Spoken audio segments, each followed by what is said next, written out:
باڑہ ضلع خیبر میرے ڈسٹرکٹ سے ان کا تعلق ہے۔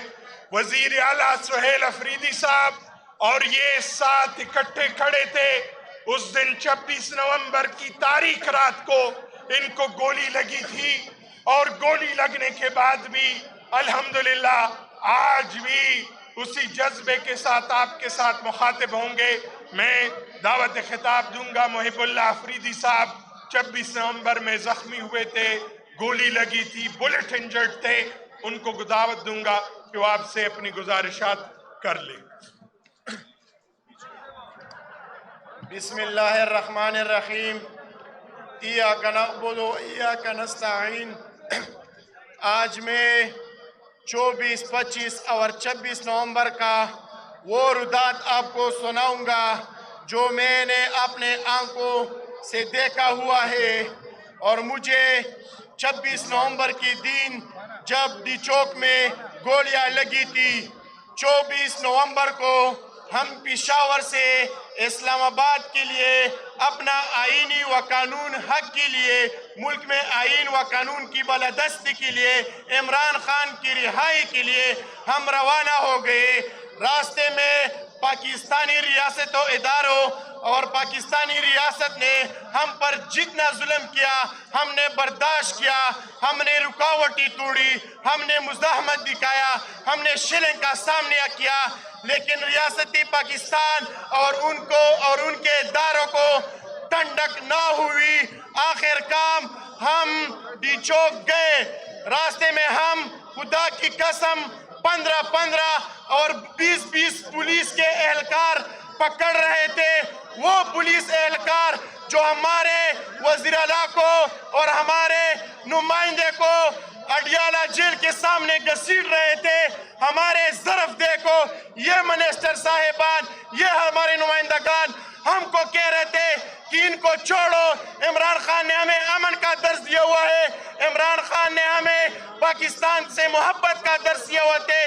یہ پنجاب کے بغیرت پولیس جو آج علیمہ خان پہ ہاتھ اٹھا رہے، ان کے 100 لوگوں نے ہم نے اکیلے پکڑے تھے، اور ہم اپنی لیڈرشپ کی منہ پر ان کو رہا کرتے تھے۔ ان کے بعد جب ہم 26 نومبر کو ڈی چوک داخل ہوئے تو میں اللہ کو گواہ بنا کر کہتا ہوں، میرے ساتھ صرف اور صرف 3-4 بندے تھے۔ ایک میرے ساتھ مینا خان افریدی تھا، دوسرا گل ظفر تھا، اور تیسرا ہمارا CNKP کے سہیل افریدی تھا، ایک ہمارے ڈسٹرکٹ خیبر کا صدر تھا۔ جب ہم 26 نومبر کو ڈی چوک میں داخل ہوئے تو میں اپنے آنکھوں سے دیکھ رہا تھا کہ ایک نمازی کو کنٹینر سے گرا رہا تھا۔ میں جا رہا تھا اور ان نمازی کو اٹھا رہا تھا، مجھے پیچھے سے ایک سنائپر کی گولی لگی، اور میں نے پیر خود آنکھوں سے دیکھا کہ ایک رینجر والا مجھے 3 میٹر کے قریب آ گیا اور مجھے کلاشن کوف سے فائر کیا گیا، لیکن الحمدللہ سانس لینے والا اللہ تعالیٰ تھا۔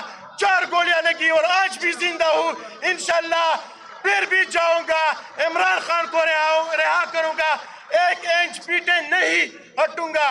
ریاست پاکستان اور ریاستی اداروں کی دل کو ٹھنڈک نہ آئی جب مجھے سہیل افریدی اپنے ہاتھوں سے اٹھا کر اسپتال لے گیا۔ خدا کی قسم عیسائی اور مائی کے لوگ اسپتال کے اندر داخل ہوئے اور ہمارے کیلونوں کے اندر زہری انجیکشن لگاتے تھے۔ خدا کی قسم اس کے بعد میں سارا سامان، یہ دوست مجھے ایمبولینس میں لے گئے اور میں رات کے وقت زخمی حالت میں اسپتال سے نکل گیا، اور اتنے لوگ ڈی چوک میں شہید نہیں ہوئے تھے جتنے لوگ ہسپتال میں زہر اور انجیکشن لگانے سے شہید ہو گئے۔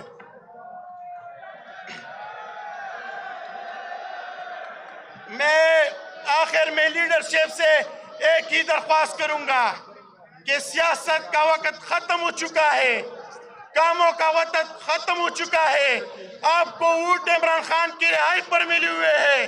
میں اپنے یہ سارے عوام سے پوچھنا چاہتا ہوں کہ کیا آپ ڈی چوک تیار ہیں؟ کیا آپ عمران خان رہا کرنے کے لیے تیار ہیں؟ اڈیالہ جیل جاؤ گے؟ پنجاب جاؤ گے؟ آخر میں ریاست پاکستان سے یہ مطالبہ کر رہا ہوں اور پھر کروں گا کہ ہم پوچھیں گے کہ آپ نے گولی کیوں چلائی؟ آپ نے گولی 2024 میں چلائی تھی، ہم 2025 میں پوچھیں گے کہ آپ نے گولی کیوں چلائی، ہم تا قیامت پوچھیں گے کہ آپ نے گولی کیوں چلائی۔ عمران خان زندہ باد، پاکستان پائندہ آباد۔